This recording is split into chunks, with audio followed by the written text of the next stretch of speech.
고생 많았어. 공장 작업복 차림의 여자가 있었습니다. 손이 거칠었습니다. 손톱 밑에 기름때가 끼어 있었습니다. 매일 새벽 4시에 일어났습니다. 공장 문이 열리기 전에 도착해야 했습니다. 그렇게 10년이었습니다. 남편을 의사로 만들기 위해서였습니다. 남편이 의사가 됐습니다. 하얀 가운을 입었습니다. 여자의 거친 손을 더 이상 잡지 않았습니다. 그리고 어느 날 여자가 골목에서 남편을 봤습니다. 간호사와 함께였습니다. 손을 잡고 있었습니다. 여자가 그 자리에서 쓰러졌습니다. 응급실이었습니다. 담당이가 들어왔습니다. 여자가 눈을 떴습니다. 그 남편이었습니다. 하얀 가운을 입고 서 있었습니다. 두 사람이 눈이 마주쳤습니다. 우리 이혼하자.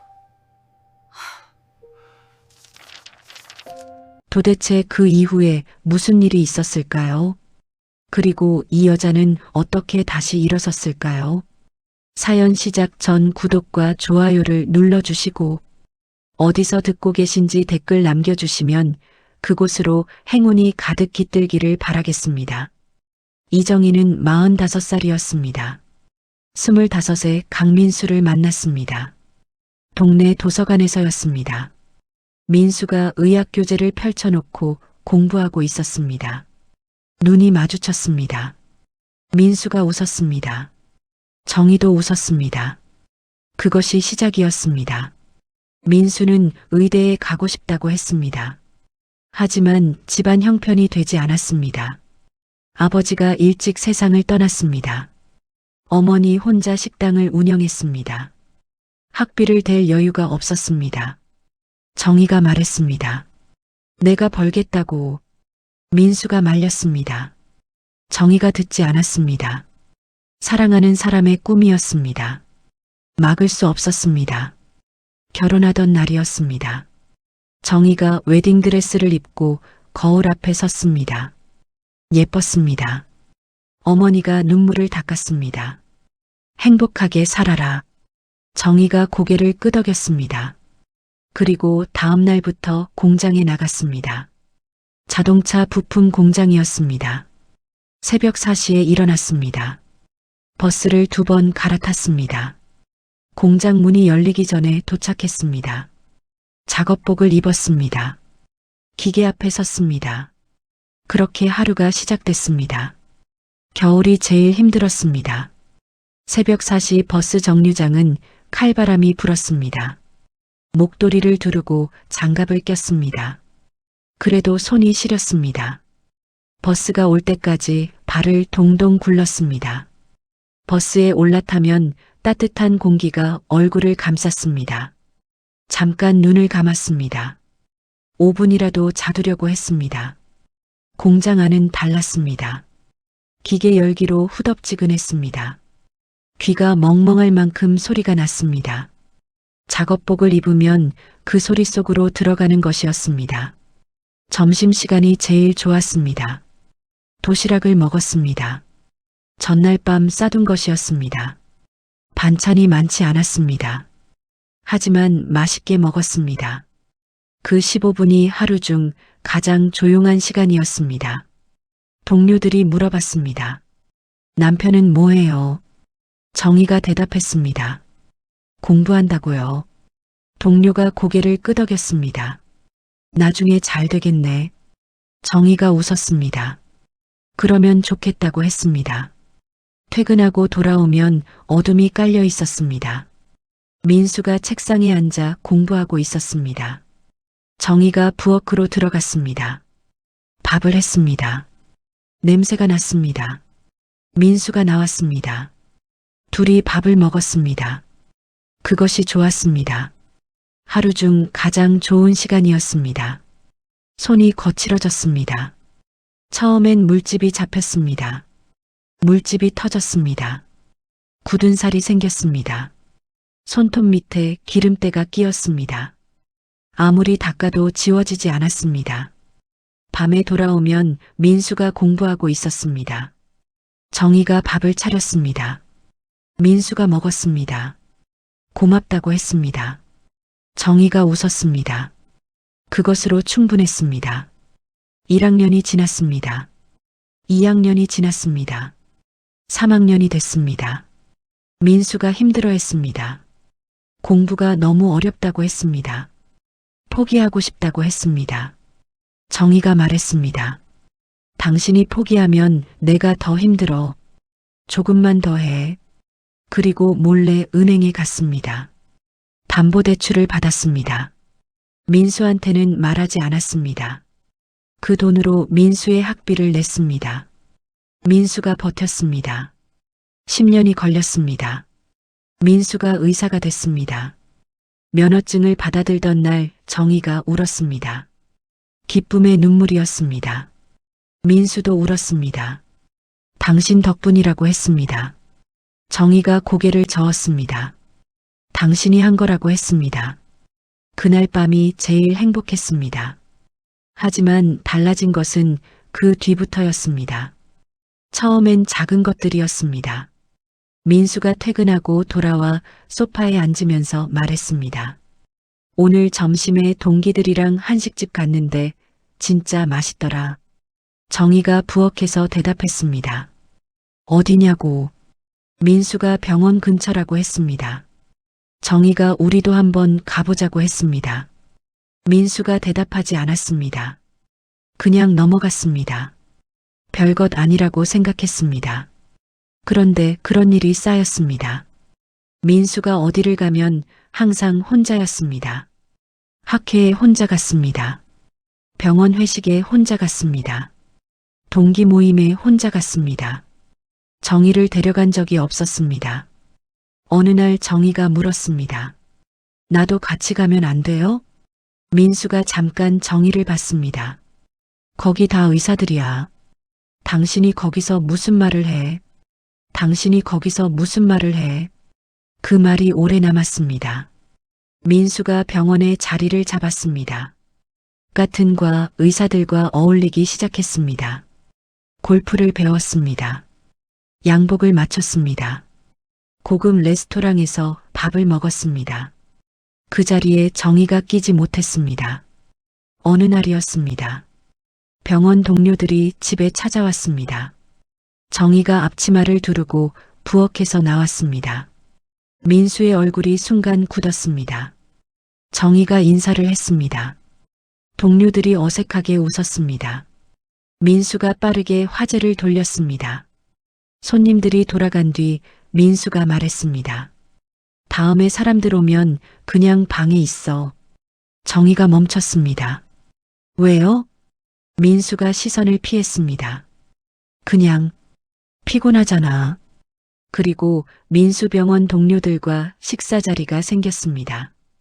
민수가 정희에게 말했습니다. 이번엔 같이 가도 된다고 했습니다. 정희는 기뻤습니다.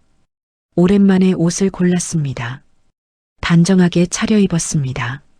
식당에 도착했습니다. 동료들이 앉아 있었습니다. 정희가 인사를 했습니다. 안녕하세요. 민수 씨 아내 이정희입니다. 동료 한 명이 물었습니다. 어디 다니세요? 정희가 대답하려는 순간 민수가 먼저 말했습니다. 집에 있어요. 공장을 다닌다는 말을 하지 않았습니다. 정희가 10년 동안 공장을 다닌다는 것을 숨겼습니다. 동료들이 고개를 끄덕이며 화제를 돌렸습니다. 정희는 그 식사 자리에서 아무 말도 하지 못했습니다. 민수가 동료들과 이야기하는 동안 정희는 밥을 먹었습니다. 아무도 정희에게 말을 걸지 않았습니다. 집으로 돌아오는 차 안이었습니다. 정희가 말했습니다.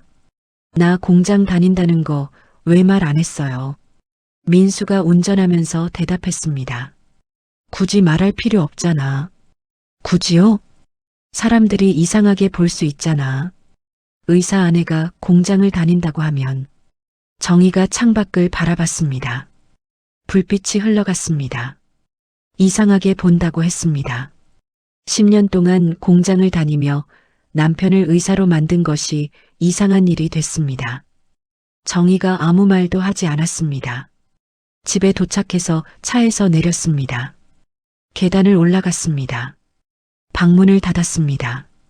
거울 앞에 섰습니다. 단정하게 차려입은 자신이 보였습니다. 오늘을 위해 골랐던 옷이었습니다.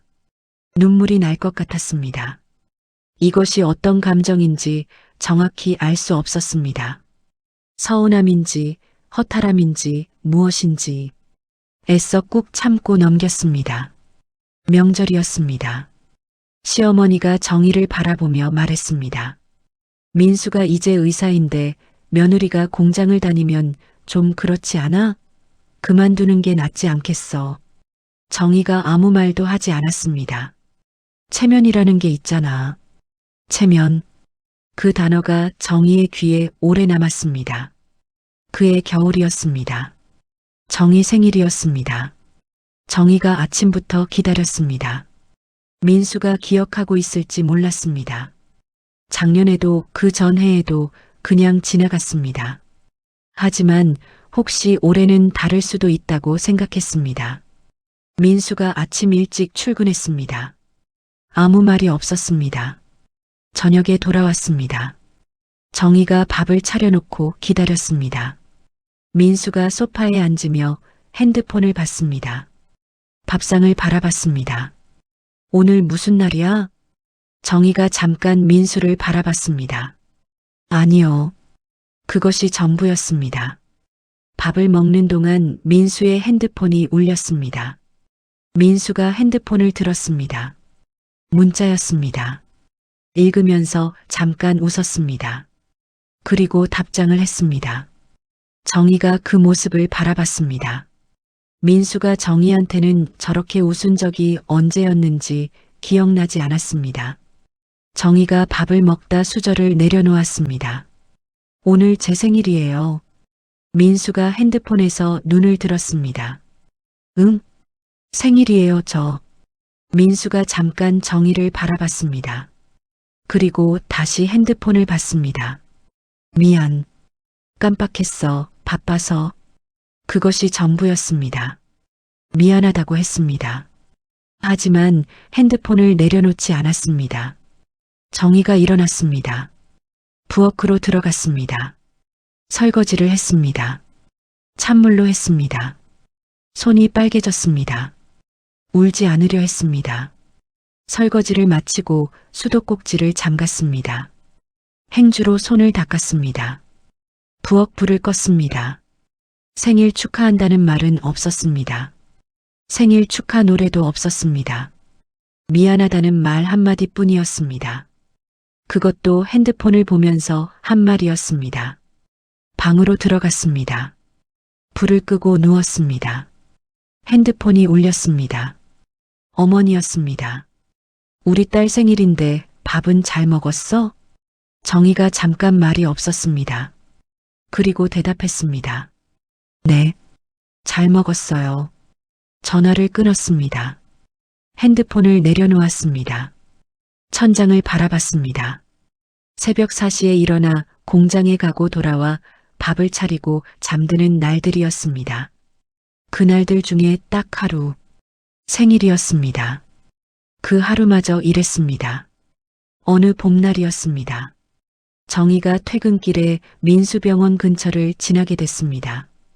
버스 노선이 바뀌어서 내리다 보니 그쪽이었습니다. 병원 건물이 보였습니다. 하얀 건물이었습니다. 정희가 병원 앞에 서 있었습니다. 10년 동안 이 건물을 만든 것이 자신이었습니다. 아니, 정확히는 이 건물에 있는 사람을 만든 것이 자신이었습니다. 새벽마다 일어나고 손이 거칠어지면서 만들어낸 사람이었습니다. 그런데 한 번도 들어가 본 적이 없었습니다. 민수가 어느 병실에서 일하는지 몰랐습니다. 어느 층인지도 몰랐습니다. 민수의 동료가 누군지도 몰랐습니다. 민수의 하루가 어떻게 흘러가는지 몰랐습니다. 함께 사는 남편이었습니다. 하지만 이 건물 안에 민수는 정희가 모르는 사람이었습니다. 정희가 걸음을 옮기려 했습니다. 그때였습니다. 병원역 골목에서 두 사람이 나왔습니다. 민수였습니다. 그리고 여자가 있었습니다. 병원 간호복을 입은 여자였습니다. 두 사람이 나란히 걷고 있었습니다. 웃고 있었습니다. 그리고 민수가 그 여자의 손을 잡았습니다. 정희가 그 자리에 굳었습니다. 민수가 누군가의 손을 저렇게 잡는 것을 마지막으로 본 게 언제였는지 기억이 나지 않았습니다. 정희의 손은 오래전부터 잡지 않았습니다. 거칠어서라고 생각했습니다. 아니면 그냥 그런 사람이 됐다고 생각했습니다. 그런데 저렇게 잡고 있었습니다. 눈앞이 하얘졌습니다. 숨이 막혔습니다. 발이 움직이지 않았습니다. 그리고 정희가 쓰러졌습니다. 사람들이 달려왔습니다. 정희가 실려갔습니다. 응급실이었습니다. 차가운 천장이 보였습니다. 링거가 꽂혀 있었습니다. 어지러웠습니다. 커튼이 열렸습니다. 하얀 가운을 입은 남자가 들어왔습니다. 민수였습니다. 정희가 눈을 떴습니다. 민수가 정희를 봤습니다. 두 사람의 눈이 마주쳤습니다. 민수의 얼굴이 굳었습니다. 언제부터 여기 있었어? 정희가 아무 말도 하지 않았습니다. 민수가 차트를 들었습니다. 차트를 보는 척했습니다. 손이 조금 떨렸습니다. 극도의 스트레스성 쇼크야. 며칠 쉬어야 해. 의사의 목소리였습니다. 남편의 목소리가 아니었습니다. 민수가 커튼을 닫고 나갔습니다. 병실에 혼자 남겨졌습니다. 링거가 팔에 꽂혀 있었습니다. 천장이 보였습니다. 하얀 천장이었습니다. 정희가 눈을 감았습니다. 새벽 4시가 생각났습니다. 겨울에도 새벽 4시에 일어났습니다. 손이 트도록 찬물로 세수를 했습니다. 버스를 기다리며 입김을 불었습니다. 공장 문이 열리기 전에 도착했습니다. 민수가 시험 공부를 하다 잠들면 이불을 덮어줬습니다. 학비 고지서가 오면 봉투를 열지도 않고 은행으로 갔습니다. 3학년 때 포기하겠다고 했을 때 아무도 모르게 빚을 냈습니다. 그리고 생일이 생각났습니다. 핸드폰을 보면서 미안하다고 했던 그 목소리가 생각났습니다. 그 10년이 지금 이 병실 천장에 펼쳐져 있었습니다. 민수가 간호사 손을 잡고 있었습니다. 웃고 있었습니다. 정희의 손은 오래전부터 잡지 않았습니다. 거칠어서라고 생각했습니다. 아니었습니다. 잡고 싶은 손이 따로 생긴 것이었습니다. 정희가 눈을 떴습니다. 손을 바라봤습니다. 거친 손이었습니다. 굳은 살이 가득한 손이었습니다. 이 손으로 10년을 버텼습니다. 이 손으로 민수를 세웠습니다. 그런데 이 손이 아무것도 아니었습니다. 정희의 입술이 떨렸습니다. 소리가 나오려는 것을 참았습니다. 참았습니다. 계속 참았습니다. 그러다 터졌습니다. 소리 없이 터졌습니다. 어깨가 들썩였습니다. 링거가 달린 손으로 얼굴을 감쌌습니다. 침대 위에서 혼자 울었습니다. 10년의 시간, 새벽 4시, 기름때와 굳은 살, 숨겨진 대출, 방에 들어가 있으라는 말, 집에 있어요 라는 말, 핸드폰 보면서 무심하게 뱉은 미안하다는 말, 그 모든 것이 한꺼번에 쏟아졌습니다. 오래 울었습니다.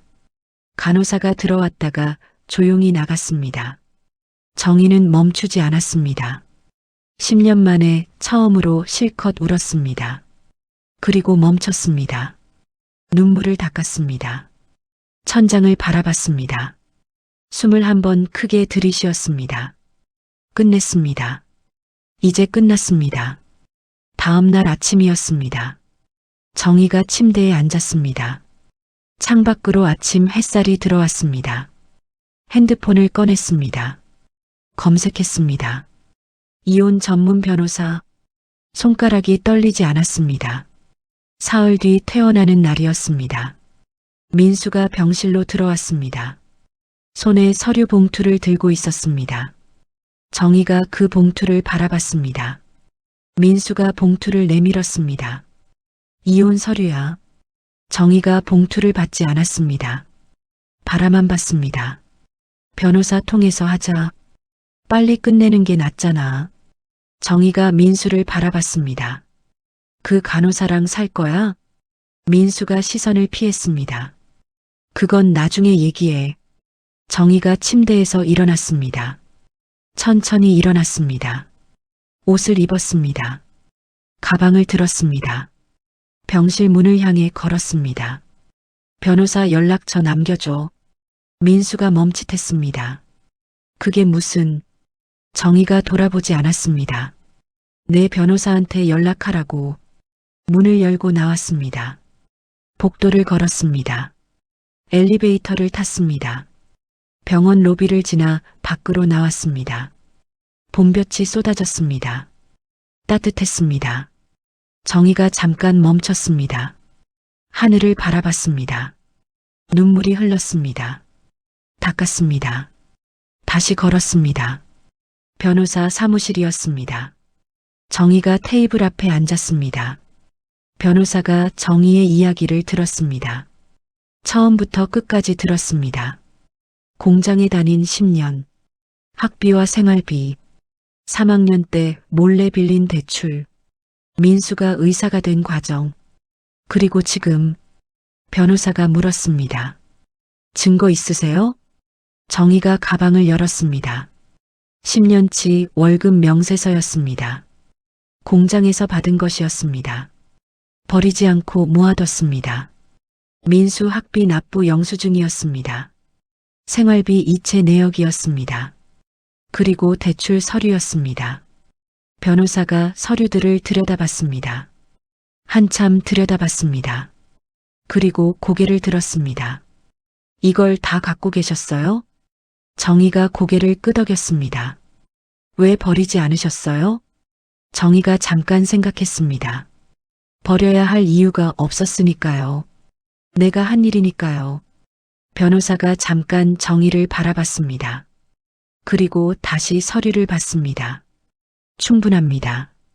정희가 가방 안쪽에서 작은 봉투를 하나 더 꺼냈습니다. 변호사가 봤습니다. 이건 뭔가요? 정희가 말했습니다. 민수가 3학년 때 쓴 편지예요. 봉투 안에 편지가 있었습니다. 손으로 쓴 편지였습니다. 민수의 필체였습니다. 변호사가 읽었습니다. 한 줄 한 줄 읽어 내려갔습니다. 편지에는 이런 내용이 있었습니다. 포기하고 싶었는데 정희 덕분에 버텼다고, 의사가 되면 평생 잘해주겠다고, 이 은혜는 죽을 때까지 잊지 않겠다고. 변호사가 편지를 내려놓았습니다.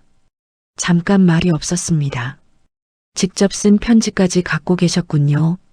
정희가 고개를 끄덕였습니다. 버리지 않았어요. 내가 받은 거니까요.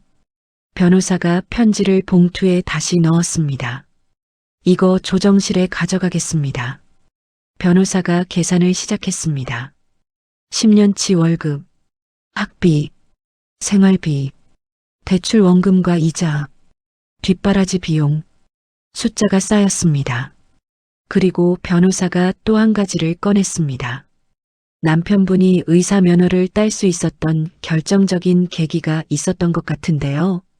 정희가 고개를 끄덕였습니다. 3학년 때였습니다. 민수가 포기하려 했습니다. 정희가 몰래 빚을 냈습니다. 그 돈이 없었다면 민수는 학교를 그만뒀을 것이었습니다. 그 대출이 아직 정희 씨 명의로 남아 있어요. 정희가 눈을 감았습니다. 민수는 그 사실을 알고 있었습니다. 알면서도 이혼 서류를 들고 왔습니다. 알면서도 빨리 끝내자고 했습니다. 변호사가 다시 말했습니다. 충분히 싸울 수 있습니다. 정희가 눈을 떴습니다. 싸우는 게 아니에요. 받아야 할 것을 받는 거예요. 이혼 조정이 시작됐습니다. 민수 쪽 변호사가 위자료 금액을 제시했습니다. 정희가 예상했던 것보다 훨씬 적은 금액이었습니다. 민수 쪽 변호사가 말했습니다. 정희 씨가 한 것은 가사 노동이고 그것은 법적으로 산정하기 어렵다고 했습니다. 정희의 변호사가 서류 봉투를 꺼냈습니다. 기업은 청구서입니다. 민수 쪽 변호사가 봉투를 열었습니다. 서류를 펼쳤습니다. 숫자를 봤습니다. 눈이 커졌습니다. 10년치 월급, 학비, 생활비, 대출, 뒷바라지 비용, 총액이 적혀 있었습니다. 그리고 마지막 줄에 한 문장이 더 있었습니다. 의사 면허 취득의 결정적 기여자로서의 무형 기여분. 민수의 얼굴이 굳었습니다. 정희의 변호사가 말했습니다. 강민수 씨가 의대 3학년 때 학업을 중단하려 했을 때 이정희 씨가 몰래 대출을 내 학비를 충당했습니다. 그 기록이 있습니다. 그 대출이 없었다면 현재 강민수 씨는 의사가 아니었을 것입니다. 조정실이 조용해졌습니다. 민수가 입을 열었습니다. 정희 씨가 공장을 다닌 건 본인 선택이었어요. 내가 하라고 한 게 아니라. 정희의 변호사가 서류 한 장을 더 꺼냈습니다. 강민수 씨가 의대 진학 당시 작성한 각서입니다. 민수의 얼굴이 굳었습니다. 아내가 뒷바라지해 준 것에 보답하겠다고 직접 서명했습니다. 민수가 그 서류를 바라봤습니다. 20년 전 자신의 필체였습니다. 자신의 서명이었습니다. 결혼 초에 정희가 공장에 나가겠다고 했을 때 민수가 감동받아 직접 쓴 각서였습니다. 민수가 입술을 달싹였습니다. 그건 그냥 감정적으로 쓴 거고 법적으로 유효합니다. 그때 정희의 변호사가 봉투를 하나 더 꺼냈습니다. 그리고 이건 강민수 씨가 직접 쓴 편지입니다. 민수의 얼굴이 굳었습니다. 변호사가 편지를 펼쳤습니다. 민수의 필체였습니다. 민수가 그 필체를 알아봤습니다. 20년 전 자신이 쓴 편지였습니다. 변호사가 읽었습니다. 포기하고 싶었는데 정희 덕분에 버텼다고, 의사가 되면 평생 잘해주겠다고, 이 은혜는 죽을 때까지 잊지 않겠다고. 조정실이 완전히 조용해졌습니다. 민수의 눈이 충혈됐습니다. 고개를 숙였습니다. 정희가 그 모습을 바라봤습니다. 그 편지를 쓰던 날이 생각났습니다. 민수가 밤새 울다가 새벽에 편지를 썼습니다. 정희가 퇴근하고 돌아왔을 때 책상 위에 놓여 있었습니다. 정희가 편지를 읽고 울었습니다. 그날 둘이 부둥켜 안고 울었습니다. 그날 이후 민수의 눈빛이 달라졌습니다. 더 열심히 공부했습니다. 그 밤이 있었기 때문에 지금 이 자리가 있었습니다. 그리고 지금 민수는 그 편지 앞에서 고개를 숙이고 있었습니다. 조정실이 다시 조용해졌습니다. 민수 쪽 변호사가 서류를 덮었습니다. 민수에게 낮은 목소리로 말했습니다. 민수가 눈을 감았습니다. 한참 있었습니다. 민수 쪽 변호사가 잠깐 자리를 피해달라고 했습니다. 조정이 잠시 중단됐습니다. 복도에서 기다리는 동안 정희의 변호사가 말했습니다. 방금 상대 측에서 추가로 확인된 게 있어요. 정희가 고개를 들었습니다. 간호사 손수진 씨가 임신 중이에요. 민수 씨 아이입니다. 정희가 아무 말도 하지 않았습니다. 이미 알고 있었던 것처럼 고개를 끄덕였습니다. 조정실로 돌아왔습니다. 민수가 고개를 숙이고 있었습니다. 조정안을 수정하겠습니다. 민수 쪽 변호사가 말했습니다. 금액이 달라졌습니다. 처음 제시한 금액의 3배가 넘었습니다. 민수가 눈을 떴습니다. 얼마를 원해? 정희의 변호사가 금액을 말했습니다. 민수의 눈이 커졌습니다. 민수 쪽 변호사가 다시 귓속말을 했습니다. 민수가 고개를 저었습니다. 변호사가 다시 말했습니다. 민수가 눈을 감았습니다. 그리고 고개를 끄덕였습니다. 정희가 서류를 봤습니다. 변호사를 바라봤습니다. 변호사가 고개를 끄덕였습니다. 정희가 펜을 들었습니다. 사인하기 전에 민수를 바라봤습니다. 민수가 고개를 들지 못했습니다. 10년 동안 같이 살았던 사람이었습니다. 공부하다 졸면 이불을 덮어주던 사람이었습니다. 면허증을 받아들고 울던 사람이었습니다. 정희가 사인했습니다. 종이를 밀었습니다. 수고하셨습니다. 자리에서 일어났습니다. 가방을 들었습니다. 조정실 문을 열었습니다. 뒤를 돌아보지 않았습니다. 조정이 끝나고 민수의 삶이 무너지는 데는 석 달이 채 걸리지 않았습니다. 병원 징계가 끝이 아니었습니다. 의료계는 좁았습니다. 소문이 퍼졌습니다. 간호사와 불륜을 저질렀다는 것. 10년 동안 공장을 다니며 뒷바라지한 아내를 버렸다는 것. 그리고 이혼 조정에서 직접 쓴 편지와 각서가 증거로 제출됐다는 것까지. 동료들이 점심자리에서 민수를 부르지 않았습니다. 회의실에 들어가면 대화가 끊겼습니다. 환자들 사이에서도 소문이 돌았습니다. 담당이를 바꿔달라는 요청이 들어왔습니다. 병원장이 다시 민수를 불렀습니다. 강 선생, 당분간 외래 진료 줄여요. 민수가 아무 말도 하지 못했습니다. 집으로 돌아왔습니다. 텅 빈 집이었습니다. 정희가 나간 뒤 아무것도 바꾸지 않았습니다. 식탁 위에 컵 하나가 놓여 있었습니다. 정희가 쓰던 컵이었습니다. 치우지 않았습니다. 치울 수가 없었습니다. 냉장고를 열었습니다. 텅 비어 있었습니다. 정희가 있을 때는 항상 뭔가 있었습니다. 반찬이 있었습니다. 국이 있었습니다. 과일이 깎여 있었습니다. 지금은 아무것도 없었습니다. 민수가 냉장고 문을 닫았습니다. 소파에 앉았습니다. 핸드폰을 들었습니다. 수진에게 전화했습니다. 연결이 되지 않았습니다. 문자를 보냈습니다. 읽었다는 표시가 뜨고 답장이 없었습니다. 민수가 핸드폰을 내려놓았습니다. 거실이 조용했습니다. 이렇게 조용한 집이었는지 몰랐습니다. 정희가 있을 때는 항상 무언가 소리가 났습니다. 부엌에서 칼소리가 났습니다. 냄비에서 끓는 소리가 났습니다. 설거지 소리가 났습니다. 그 소리들이 당연한 것인 줄 알았습니다. 그냥 원래 있는 소리인 줄 알았습니다. 이제 없었습니다. 민수가 서랍을 열었습니다. 조정실에서 돌려받은 편지가 있었습니다. 20년 전 자신이 쓴 편지였습니다. 펼쳤습니다. 읽었습니다. 포기하고 싶었는데 정희 덕분에 버텼다고, 의사가 되면 평생 잘해주겠다고, 이 은혜는 죽을 때까지 잊지 않겠다고. 20년 전 자신의 필체였습니다. 그때는 진심이었습니다.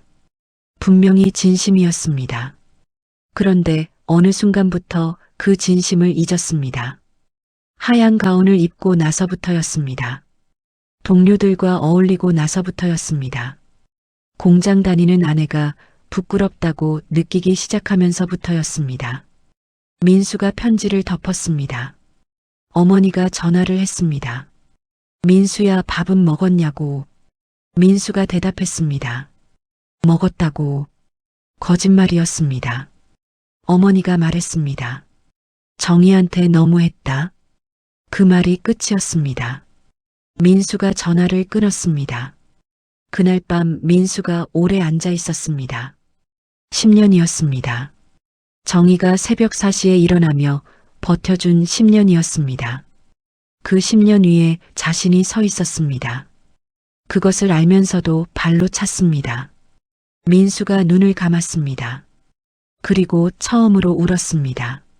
소리 없이 울었습니다. 하지만 지금 이 눈물은 아무도 닦아주지 않았습니다. 닦아줄 사람이 없었습니다. 새벽 4시에 일어나던 그 사람이 더 이상 이 집에 없었습니다. 봄이었습니다. 정희가 작은 건물 앞에 서 있었습니다. 문을 열었습니다. 안으로 들어갔습니다. 부엌이었습니다. 넓지 않았습니다. 하지만 정희가 원하던 크기였습니다. 식당을 차렸습니다. 공장을 다니면서 틈틈이 배운 요리였습니다. 아무도 몰랐습니다. 혼자 책을 사서 읽었습니다. 유튜브를 봤습니다. 재료를 사서 혼자 만들었습니다. 민수가 퇴근하면 사라지는 음식들이었습니다.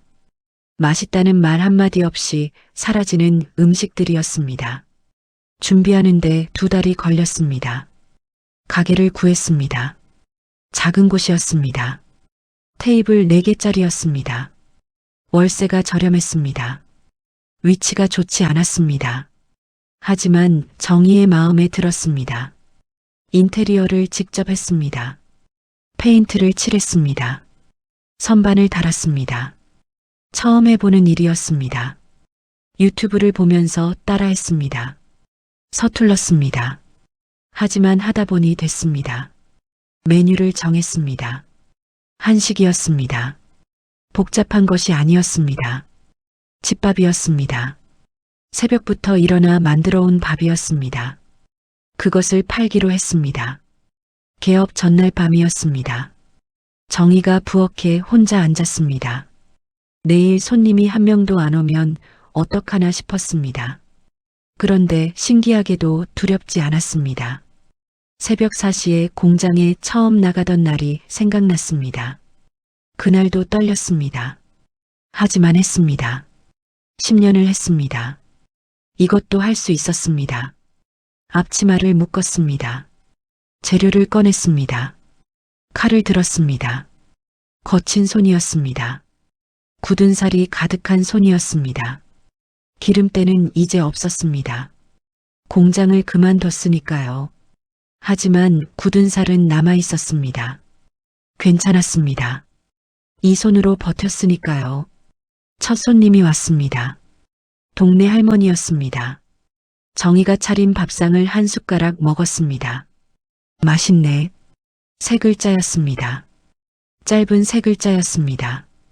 정희가 부엌에서 웃었습니다. 눈물이 조금 났습니다. 닦았습니다. 다시 칼을 들었습니다. 2달이 지났습니다. 식당이 조금씩 알려졌습니다. 단골이 생겼습니다. 동네 할머니들이 매일 왔습니다. 점심시간이면 테이블이 찼습니다. 어느 날이었습니다. 낯선 남자가 혼자 들어왔습니다. 넥타이를 느슨하게 풀고 있었습니다. 피곤해 보이는 얼굴이었습니다. 자리에 앉더니 메뉴판을 봤습니다. 정희가 다가갔습니다. 뭐 드실 거예요? 남자가 고개를 들었습니다. 잠깐 메뉴판을 보다가 말했습니다. 사장님이 제일 자신 있는 거로 주세요. 정희가 웃었습니다. 된장찌개를 내왔습니다. 남자가 한 숟가락 먹었습니다. 그리고 말했습니다. 맛있네요. 집밥 같아서. 정희가 부엌으로 들어가며 대답했습니다. 집밥이 맞아요. 남자가 다 먹고 나서 계산을 했습니다. 그리고 말했습니다. 내일 또 와도 될까요? 정희가 고개를 끄덕였습니다. 매일 오셔도 돼요. 남자가 웃었습니다. 문을 열고 나갔습니다. 정희가 그 뒷모습을 바라봤습니다. 오래 바라보지 않았습니다. 그냥 잠깐이었습니다. 그리고 부엌으로 들어갔습니다. 다음 손님 밥을 준비했습니다. 저녁에 문을 닫고 정리를 하는데 핸드폰이 울렸습니다. 어머니였습니다. 우리 딸 오늘 어땠어? 정희가 웃었습니다. 좋았어요. 오늘 좋은 손님 왔어. 어떤 손님? 정희가 잠깐 생각했습니다. 집밥 같다고 했어요. 어머니가 웃었습니다. 잘됐다. 우리 딸. 전화를 끊었습니다. 정희가 식당 불을 껐습니다. 문을 잠갔습니다. 간판을 바라봤습니다. 이정희. 정희의 이름이 달려 있었습니다. 하늘을 바라봤습니다. 별이 보였습니다. 봄바람이 불었습니다. 정희가 걸었습니다. 발걸음이 가벼웠습니다. 10년 동안 이 손은 남을 위해 움직였습니다. 이제 이 손은 자신을 위해 움직였습니다. 그리고 언젠가는 자신을 알아봐주는 사람을 위해서도 움직일 수 있을 것이었습니다. 아직은 아니었습니다. 하지만 괜찮았습니다. 내일 그 손님이 또 온다고 했습니다. 이정희의 아침이 기다리고 있었습니다. 손톱 밑에 기름때가 끼어 있었습니다. 굳은 살이 가득한 손이었습니다. 그 손으로 10년을 버텼습니다. 그 손으로 누군가를 세웠습니다. 그런데 아무도 그 손을 잡아주지 않았습니다. 정희는 무너지지 않았습니다. 울었습니다. 실컷 울었습니다. 그리고 일어났습니다. 우리 주변에도 정희 같은 사람이 있습니다. 아무도 알아봐주지 않아도 새벽에 일어나는 사람, 손이 거칠어져도 멈추지 않는 사람, 그 손이 언젠가는 반드시 보답받기를 바랍니다. 오늘 곁에 그런 사람이 있다면 그 손을 한번 잡아주세요. 고맙다고, 수고했다고, 이야기를 끝까지 함께 해주셔서 감사합니다. 구독과 좋아요는 이런 이야기를 계속 만들 수 있는 힘이 됩니다. 다음 이야기로 또 찾아뵐게요. 감사합니다.